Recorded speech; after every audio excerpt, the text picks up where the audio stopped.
Hey guys, Chris from the Unrelenting Brush checking in with you on this brisk Saturday morning. It's a glorious day for Heresy. The Legiones Astartes Battlegroup is up for pre-order right now. Enormous thank you to Games Workshop for sending me one out for preview purposes. We've seen the Lamb Raider Proteus plenty before, so in this little video I want to go over the new bits, which are the Mark III Tactical Space Marines and the Deredeo Dreadnought.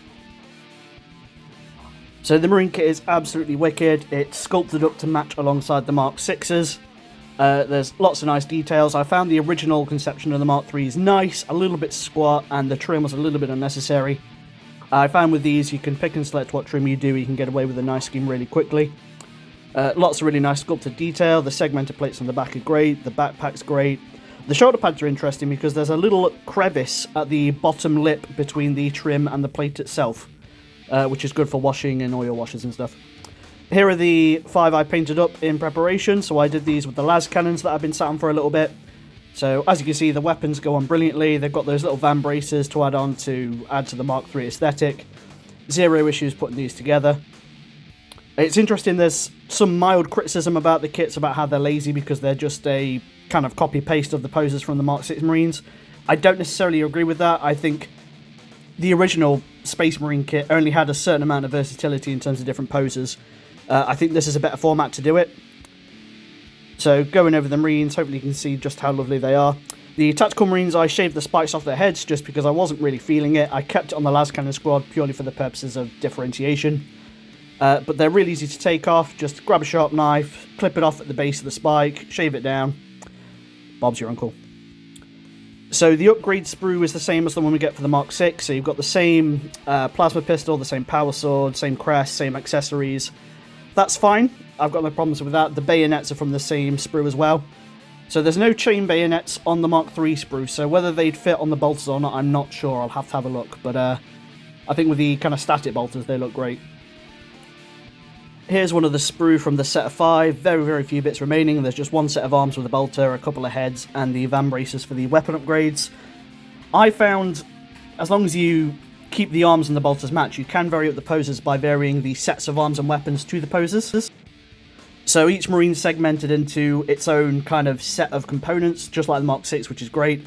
So as long as you keep the bolters to the arms of those quadrants matched, you can vary those across the poses. I've done that with the tactical squads. I did it with the Mark VIs for my Imperial Fist. It looks fine. So you still get some variability of pose there. But yeah, overall with the Mark III kit, I think it's great. I've always wanted a las cannon squad since the plastic kit came out, and I thought the Fist deserved one. The Vexilla, I got some comments on from my Imperial Fist previously. This is a transfer sheet from Forgotten Chapters. So they've got these tiny little bits of scroll work, which I used for the Vexillas across my Imperial Fist army. They look absolutely wicked. Check them out, they're amazing. They sent me these transfers to show off, so go and treat yourself. They are wonderful. They're great for all purposes across a Heresy army. Left this dude's head off so I could paint it separately. Again, no issues there. I like my Tactical Marines to have all the gubbins. I like grenades. I like bolt pistols. It's also a nice little splash of colour for Imperial Fist, otherwise it's just predominantly a lot of yellow and black. This chap's got the Auger scanner, which apparently is a must-have. I didn't attach the van brace to that on beforehand. I don't know if it would work, but to be fair, with the Auger scanner kind of linking arm in the way, you don't really notice. Absolutely beautiful to paint. This was a zenithal, some contrast, picking out the trim, do your metallics with an oil wash, you're pretty much there. So in terms of the Mark III, really, really impressed, really, really happy with them. I definitely want to get some more for my Heresy armies. We'll do a quick comparison here with my old Mark IIIs with some World Eaters stepping in. So as you can see already, there's a noticeable difference between the Mark VI and the Mark III, between the older versions of the Mark III and the Mark IV. So there's about a half a head's height in it. The backpack sticks over just a little bit as well. On the table it won't be incredibly noticeable, but to be fair, this is the glow up that I think this kit deserves. I know the kit's not that old, but clearly this is a show of dedication towards Heresy and upgrading the kits that GW want to do, which I'm all for. The Mark IV in particular across the current range looks quite dinky, but all this means is we're hopefully going to get some new Mark IVs, and I will be all over that because Mark IV is my absolute favourite mark of armour. And then, as you can see, with the new Mark VI kit, it levels up just about beautifully. Mixing these in your Heresy armies is going to look fantastic. Throw in some accessories and some nice little niche Legion bits, you're away. Right, big un. everyone's favourite gunboat of death, the Deredeo Dreadnought. This went together beautifully. If you built the Plastic Contemptor or the Plastic Leviathan, you'll know just how wonderful these kits are to assemble.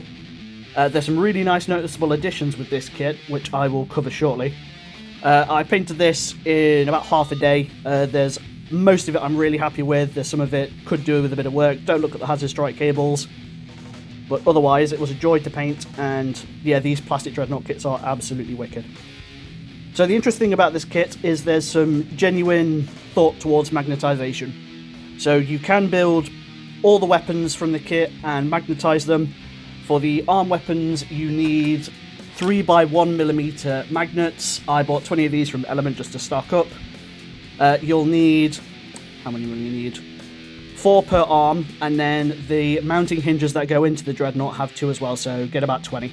The magnet for the weapon on top is a 6x2, so again, you only need 2 or 4 if you, well, 3 if you get any other weapon kits. So to get a handful, they're dirt cheap. I got mine from Element Games. So again, 6x2mm and 3x1mm, get a handful of each. So interestingly enough, I chose not to magnetise this because I just didn't have the time to build and paint all the kits needed, but the top one was easy enough.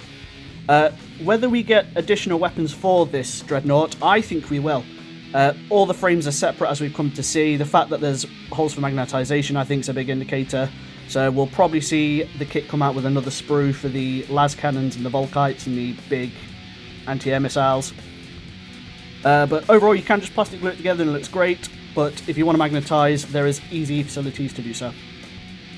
So there we go, that's some more additionals for my Imperial Fists. Again, thank you to Games Workshop for sending me out this box. I've absolutely adored painting it.